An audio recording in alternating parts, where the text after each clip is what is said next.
घोटकी में इलेक्शन वेझो ईंदे चूंड सरगर्मियों तेज़ थी वई। पाकिस्तान पीपल्स पार्टी PS21 जे उम्मीदवार सरदार अली नवाज़ उर्फ राजा खान महर जी हिमायत में मलक बिरादर जे मुआज़िज़ शख्सियत मलक मोहम्मद नज़र ऐं मलक मोहम्मद आमिर परवेज़ पारां रहम वाली में कॉर्नर गॾिजाणी मुनक़द कई वई।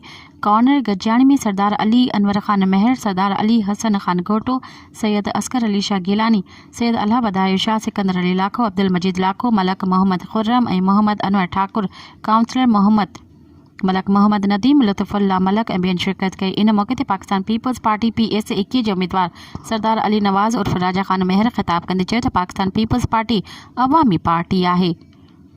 पाकिस्तान पीपल्स पार्टी सिंध समेत वफ़ाक़ में हुकूमत ठाहिण पई वञे। पाकिस्तान पीपल्स पार्टी हिकु समुंड आहे जंहिंजो मुक़ाबिलो करणु मुख़ालिफ़नि जी वस जी ॻाल्हि नाहे। पीपल्स पार्टी पाकिस्तान तोड़ी सिंध जी अवाम जी हमेशह ख़िदमत कई आहे ऐं इहा असांजी बि हमेशह पंहिंजे वॾनि खां वठी घोटकी जी अवाम जी ख़िदमत करे रहिया आहियूं।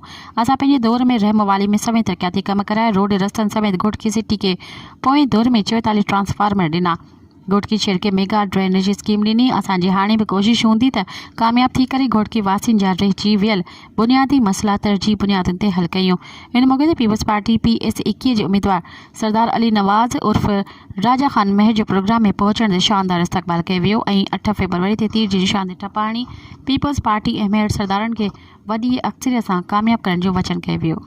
मज़ीद ख़बरनि ऐं तफ़सीलात लाइ विज़िट कयो असांजी वेबसाइट www.awamiNewsHD.com ऐं ॾिसंदा रहो अवामी न्यूज़ HD।